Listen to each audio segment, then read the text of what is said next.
All right, hello everyone. Welcome to the latest edition of Towson's pregame show. I am Jonathan Munshaw, the editor-in-chief of the Towerlight, and I'm joined by Matt Hamilton, as always, the sports editor. Hello everyone, I'm Matt Hamilton, the already announced sports editor. This is our second one. Yeah, we skipped last week. We wanted to, keep you on your toes, just to make sure that you are watching us. We didn't get any bad feedback from not having an episode last week. Well, we were also just more or less completely and utterly busy with other things. Yeah, but and it happens. That's how life is, man. No, God, we're getting deep. We're getting deep here. So Matt, where do you say the Tigers are at now? Ooh. They're not in a very good spot. Shoo. Where are they right now? They're in a lull, but it's interesting because it was. So far this season, it's loss, loss, win, win, loss, loss. So it's their second lull of the season, I guess you could say. 2 games against Maine and Stony Brook that were easily winnable, that here we are talking about how they lost both of them. Obviously, we didn't last week have time to talk about the Maine game. That one was an extremely winnable game since we had the lead with like 2 minutes left in the fourth quarter. So that one, I think, was... Out of the 2 games, Stony Brook and Maine, that's the one you want the most back because they let that late drive, let up 3 fourth down conversions on the late drive against Maine, so that they could score and win 27-24. That was just shades of the Delaware game last year when we let up 21 points in the fourth quarter. 50 Shades of Blue, if you will. 50 Shades of Blue. Oh, man. I got it because Delaware's blue. Yep. But yeah, Maine is too dark blue. But I'm colorblind. They all look the same, man. Well, I see blue. I see blue too, but like I said, 50 Shades of Blue, it's just all kind of the same thing. I'm really sorry to hear that. That's okay. But yeah, the Maine game. I've been alive for 21 years now. Oh man, we should write a story, John Munshaw, living with colorblindness. Everything is better when you add a colon and then a subhead afterward. So, it really is. When I write my autobiography, it'll be colon, the story of the Jonathan Munshaw story, colon, I can't see purple. I can't see. How did we get here? Oh man, I don't know. I'm not really sure. But hey, Towson Football, they lost to Maine, like I said. Stony Brook game, we could not get anything going offensively, especially in the second half. 77 yards total in the second half. 28 of those were rushing yards. We're a team that rushes first. That's where our bread and butter is offensively. Darius is 11th in the FCS in rushing yards at the moment. And that's after a game where I don't have his total, but it was less than 100 yards. Yeah. So, they only had 28 rushing yards in the second half. So, that's just weak. And Connor was 7 for 16 in the second half, as opposed to, I don't have his first half totals, but he was much better. I think he was 10 for 13 in the first half. Just a testament of how bad our offense was in that second half. The 6 drives we had, punt, punt, punt, blocked field goal, punt, and turnover on downs. One of the most important stats, I would say, for an offense is can you convert on third down? And sorry, I was looking at a wrong stat. They're 109th. I don't know how many schools there are in the FCS, but 109th still isn't great. No, 109th is pretty close to it's like 120 or so. Okay. Maybe 111.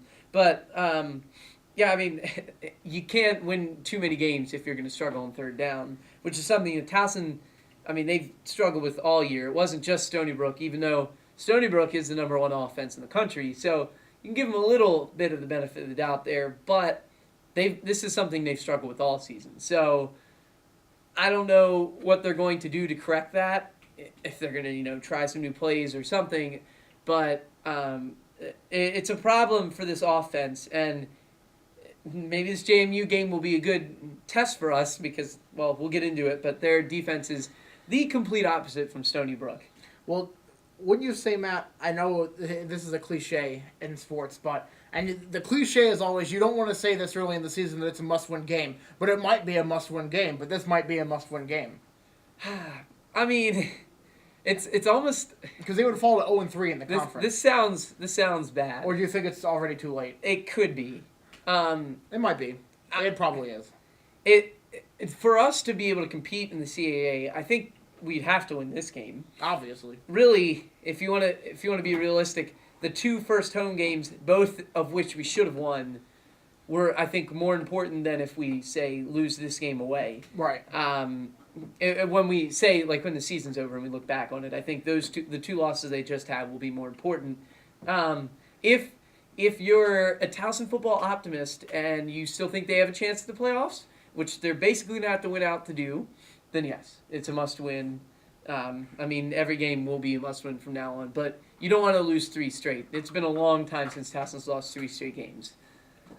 And I don't know, the JMU game will be an interesting one. Do you have anything on JMU to start? Sure. Just a couple of things that I wanted to talk about. Their quarterback, Vad Lee, he's tied for 13th in the FCS in passing yards, and Towson ranks 87th in passing yards allowed. It's 87th worst.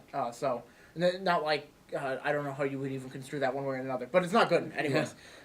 They are averaging over. They're allowing over 10 yards per completion and over 235 passing yards per game. So none of those are good. Good news going up against Vad Lee, who is a very good quarterback in terms of FCS standings. Yeah, I like the third down stat I highlighted on here mainly because that's just you just can't not convert on third down as often as they do. And we talked about this during the first pregame show, Matt, that when you get Towson in third and long, they don't have very many plays in their playbook to execute. No, I mean, the way their offense has been designed so far is the short passes. If we're going to pass, it's been short. At the end of the Stony Brook game, there was a distinct play call that I remember. I don't know what time it was in the fourth quarter, but it was toward the end of the game, and it was like 3rd and 8, and they were behind, and they needed to make a drive, and it was like 3rd and long, and I think Connor ended up throwing it like 2 yards probably down the field, and then whoever caught it might have been the fullback. I can't even remember now. Well, the fullback names, and we're down to our 6th fullback, yeah, so I can't blame you. I think it was the fullback, though, caught it and then was tackled immediately when he caught it, and the ball didn't even travel close to the first down marker. Yeah, and I mean, that's something that they know has been a struggle, but Connor throwing deep has just, it's been, I mean, he's not Pete Athens in terms of throwing deep. I don't think Rob thinks that, and I don't think Connor thinks that. It's just he's a different quarterback, and he isn't designed for those 3rd and 8s. He's not designed to throw it deep and hit his receivers. It just hasn't happened so far this season. So they don't want to get in that position. They don't want to get into 3rd and long because, like we said, the run game's the bread and butter. You want those short downs and try to get it on 1st or 2nd down. Maybe get a gain of 8 on 1st down so that it's not as hard for you on 3rd down. But they just, against Stony Brook, a team that could stop their running game, it was so hard for them to move the ball because they knew Stony Brook knew that Towson couldn't throw it, as well as they needed to be able to move it. And I mean, just a parallel here, like Stony Brook's defense is number 1, JMU's is number 106. So they're allowing 473 yards per game. You would think that Towson's going to be able to at least move it a little bit. But Connor Frazier, the quarterback, is third. This was where I got the third to last from. Yeah, he's tied for the third to last in the FCS in passing yards per completion, and he's just 8.87 yards per completion. He's averaging so far this season. So yeah, and it's, I mean, you see it out there. He's just not. He's not used to throwing deep. He's not used to, I guess, an offense that would be designed for the pass game. I mean, this JMU defense, I think, will at least present an opportunity for him to do that. Because I think them being that bad, Towson's going to have an opportunity to run. And I think he'll at least get a chance to throw a couple passes deep, maybe 15, 20 yards, get a couple completions there. If he doesn't, well, it's not good because this is, out of the defenses we're going to play this season, it's probably the worst defense that we're going to play. So you're not going to have much better chance to be able to air it out, to be able to move the offense. So this could be a good estimate of where our offense actually is and where it's going to be for the rest of the season. Yeah, the only other thing that I have, Matt, that I want to talk about for this game, I did want to talk about tailgating at the end of the show as well. The only other thing I wanted to talk about, but I did want to talk about Ryan Dallaire. He's currently 11th in the FCS in total sacks. But JMU is tied for 30th in the league in sacks allowed. They've only allowed 6 sacks all season. So they're not giving up a ton of pressure to Vad Lee. Like I talked about, he's been very successful this season, and his protection has been one of the reasons why. And I think that if Dallaire and the other defensive linemen can get after him, I think that they have a chance to kind of force some punts that maybe JMU wasn't expecting, and that Towson can control the clock on the other side of the ball. So I think seeing Dallaire and the other pass rushers that Towson have go against this JMU offensive line and running backs that have been able to block fairly well.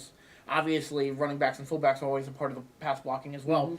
I think that when you're looking at that, that's just going to be the matchup that's going to be key in this game, I think. Yeah, and a little more on Vadley, because I mean, he's a guy that not many people have heard about. Last year it was Birdsong was playing for JMU. Vadley, Ooh, that's a last name. Yeah, I know. I liked it. It was kind of it's catchy. Cool. It's a catchy name, but Vadley's also a catchy name. Who names their son Vad? Is it a nickname for something? I'm not sure. Vladimir. Yeah. Well, that would be Vlad, wouldn't it? Good call. It's Good VAD. call. I'm just Good look. call. We don't know. Good call, But I'm a wordsmith. he's a former Division 1A quarterback. Wish I looked up where he's from, but I forgot to do so. But he's a former Division 1A quarterback. Came down to JMU. He's a guy that runs. He's a dual threat quarterback, and he's the first guy that we've really played since Villanova last year with John Robertson. So it would be an interesting thing to see how they work with this different type of offense, something that they haven't faced in their 6 games so far. I mean, they have faced, most of the guys on the defense has faced John Robertson last year, but it'll be interesting to see if they're used to it yet. Talked to Rob Ambrose at practice this week about the dual threat quarterback, and he said, where is it? Where is it? I didn't even put it down. What the heck? Oh, no, okay, it's here. Okay, I was like, what? I put this down. Well, I figured. Yeah, we can cut this out. Well, I figured it would be good for if we do the podcast to pause anyway. Yeah. Anyways, okay. He said, it's not like most of this defense didn't play at some point last year. Facing a guy like John Robertson, who's probably the best in the business at this level of being mobile, dual threat quarterback, it's not like we haven't seen it before, talking about a running quarterback or a dual threat. We saw it last year. So he seems like they're pretty confident in the fact that they're going to be used to playing a dual threat quarterback and one that can at least run. So it'll be an interesting thing to see, especially with Ryan Delaire on that defense. Can he get to Vadley before he can get to the outside and run? So that's definitely something that you have to watch for the JMU offense. Towson's defense, they've done pretty well at stopping teams, through the ground, definitely. They're one of the best run defenses in the country, at least FCS. So that's something that if Vadley can be successful, that could be the key factor in the game. But maybe Towson's defense stops that. Then you force Vadley to throw, which is where Towson's at least had its weakness on defense. So it's going to be interesting to see if we can stop Lee. And if we do, will our secondary step up and be able to stop him through the air? The only other thing, the last thing I want to talk about, Matt, is the red zone offense for Towson. Right now they're tied for 81st in the FCS in red zone conversion, which is not great. No. And which is interesting to me because you have Darius Victor, who's a great running back, and generally when you have a running game, that usually bodes well for a red zone offense. Obviously, then you're working in a span of 20 yards basically, and Darius is the kind of guy who can almost pick that up in one rush if he gets the right blocking. And I think that's going to be big for Towson is they can't afford.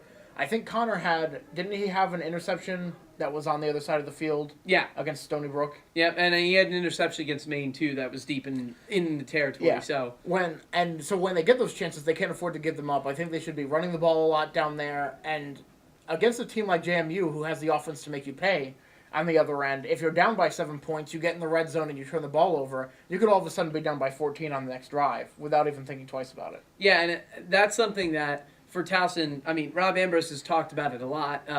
I asked him about Connor Frazier and how he's going to develop his game. What does he need to do to get better?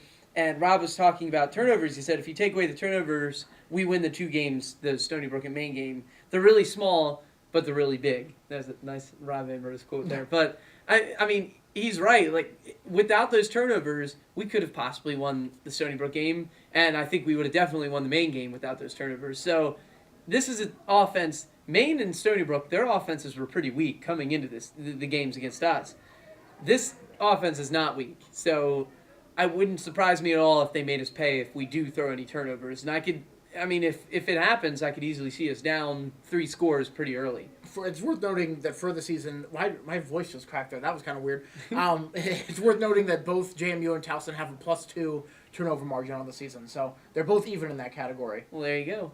+2. Yeah. Woo. So, Matt, is there anything else you want to add about this game before we? I'm going to make a prediction, and then we can talk a little bit about tailgating. Yeah, not much. I would say Towson's rush defense, like I said before, is pretty strong, but they have let up 12 touchdowns to rushers, which is just very interesting for a defense that's that strong stopping the run game. So be on the lookout to see if Vadley or any of the, I think it was 5 rushers who have over 100 yards for JMU. It's just a little note, little thing that I picked up in my scouring the stat books for this game. So I think that's it for Towson JMU. Let's move on to tailgating. Okay. So I did want to talk about tailgating. We talked about it in the first episode, Matt. And I wanted to just get your opinion on what the crowds have been like in the past 2 games. I probably should have warned you about this before we started recording. But put me on the spot. Well, the actual tailgate, the first tailgate after this whole, thing happened. Yeah, let's call it a thing. I would say, let's give it, I'll round up, 30 people were there. It was empty. If you saw my picture, which... There might be more people in pause for the homecoming concert than that. God. What are you doing, Towson? Like, why would you ever put it in pause? I'm talking to you, Cab. I can criticize Cab. That sounds... I feel... You're the sports editor. What I feel powerful. Cab, get your game together. What are you doing putting it in pause? Okay, anyways. It could be a lot like the tailgates. No one was at this tailgate. It was just empty. If you saw my picture, which half of Towson did because they retweeted it for like 7 days, it was just empty. Second game was even worse. No one, maybe 15 people at most were there. And how's it, reflected the crowd? The first game, the crowd was very, very small at the start of the game.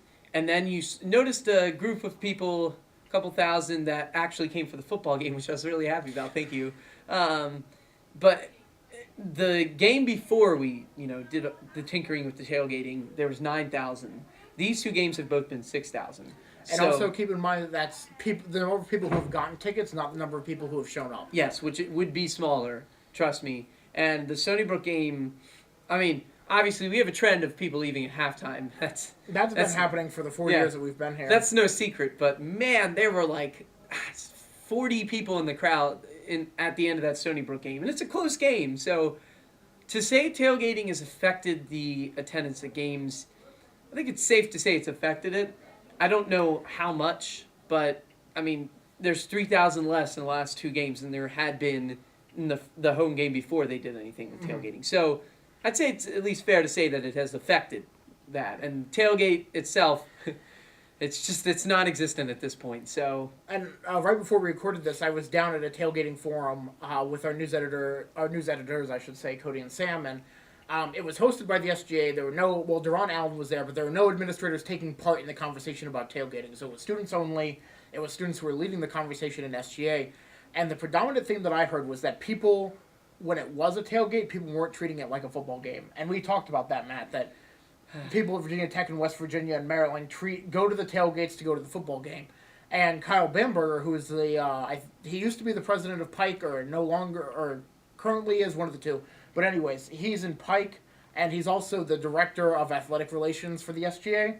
So he's kind of the go-between between the SGA and athletics. And he was one of the people who was facilitating the discussion and said that in the future, they want to get more space for the tailgating to open it up and make it seem like it's more of an atmosphere. Like, have you ever tailgated at a Ravens game before, Matt? I have tailgated at a Ravens game. I've tailgated at Ravens games before, unfortunately, as a Browns fan. And I've also tailgated in Cleveland. I did that once as well at a Browns game. Man, I'm sorry. It's just like anywhere else. It's the same. I know. People just give Cleveland a rat.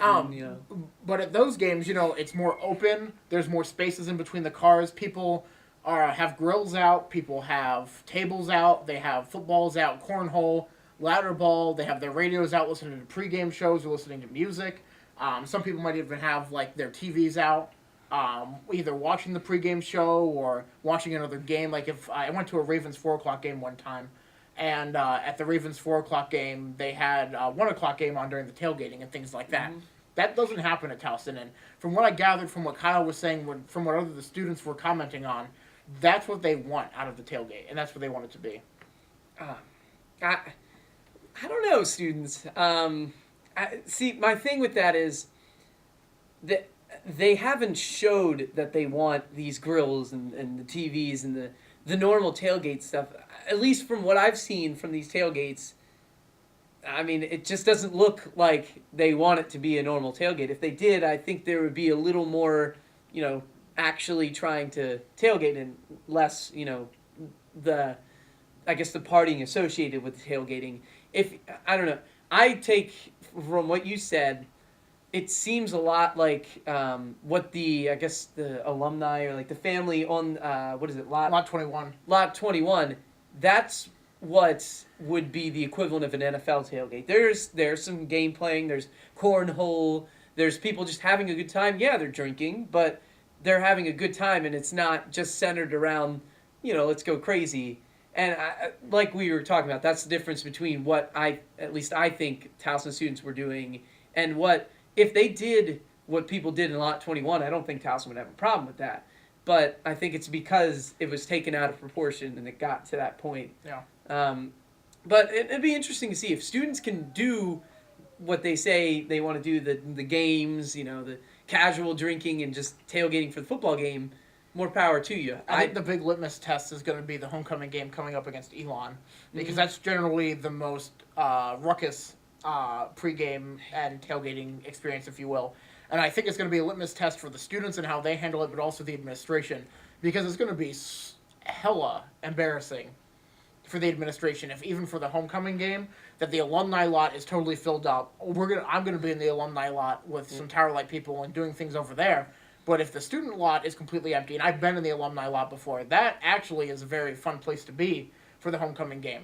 But if the student lot is completely empty and the alumni lot is rocking, that's going to be very embarrassing for the university. Yeah, and who knows what will happen if, all these alumni are coming back for this game and they see no students at this tailgate. I wonder how that reflects on, And I have no source telling me this, but I can almost say with 100% guarantee that they will change the policies before that homecoming game.